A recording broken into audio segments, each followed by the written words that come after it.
E aí, vamos estudar a lição? Chegamos ao final da semana, onde estudamos a influência da tradição, da experiência, da cultura, da razão, e muitas vezes são ferramentas usadas para interpretar as escrituras sagradas. Mas o nosso desafio é usar as próprias escrituras sagradas para interpretar elas mesmas. Então, diante dessa perspectiva, nós analisamos aí muitas religiões que têm uma tendência a apanhar um ou outro ponto no processo interpretativo.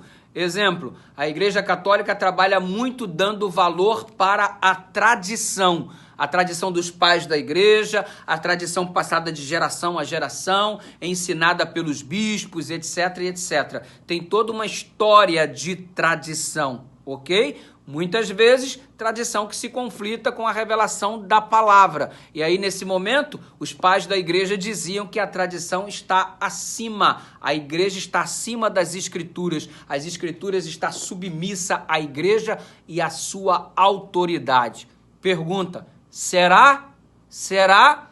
Os pentecostais, por exemplo, os nossos queridos irmãos em Cristo, eles gostam muito da revelação e da experiência pessoal. Só que seria um erro admitir que a minha experiência está acima da revelação das escrituras sagradas, que Deus nas escrituras me ordena não matarás e de repente eu recebi uma revelação de que eu tenho autorização para matar aquele indivíduo, para me vingar daquele indivíduo. Ou seja, olha só que perigo nós incorremos de acreditar que a minha revelação, a minha experiência está acima das escrituras sagradas. A teologia liberal colocou a razão como ferramenta, a razão humana. Então, essa semana aí de 6 dias literais é inadmissível, precisam ser anos e anos para poder fazer o encaixe com a teoria da evolução, o mar vermelho sendo aberto dessa forma, precisamos questionar isso, os milagres têm que ter uma explicação plausível para isso, como Lázaro ao 4º dia ressuscita já estando em estado de putrefação,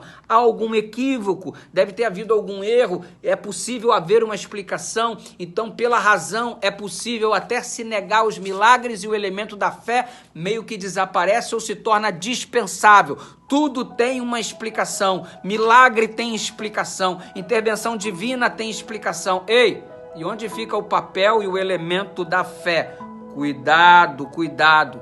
Ei, tudo é importante. A cultura é legal, a tradição é legal, a experiência é relevante, a razão deve existir, mas tudo isso que deve existir tem que nos trazer para um ponto de equilíbrio. E o ponto de equilíbrio é não considerar essas ferramentas como sendo determinantes. Elas são influenciadoras, mas determinantes sobre a vontade de Deus é a própria revelação da palavra. Porque senão nós vamos parar numa Babilônia de conceitos, ninguém vai saber para onde vai, cada um vai criar a sua própria direção e necessariamente eu criando a minha direção não significa que essa seja a direção de Deus. Então vigia. E eu encerro aqui com um texto muito legal do Grande Conflito, página 9 para você. Diz assim: em sua palavra, Deus conferiu aos homens o conhecimento necessário para a salvação. Glória a Deus por isso. As Santas Escrituras devem ser aceitas como autoridade, ok? Autoritativa e infalível revelação da vontade de Deus. Qual é a revelação da vontade de Deus? As Escrituras Sagradas, ok? Elas são a norma do caráter, o revelador das doutrinas, a pedra de toque da experiência religiosa. Por isso, te recomendo em nome de Jesus, todos pela palavra. Vamos orar?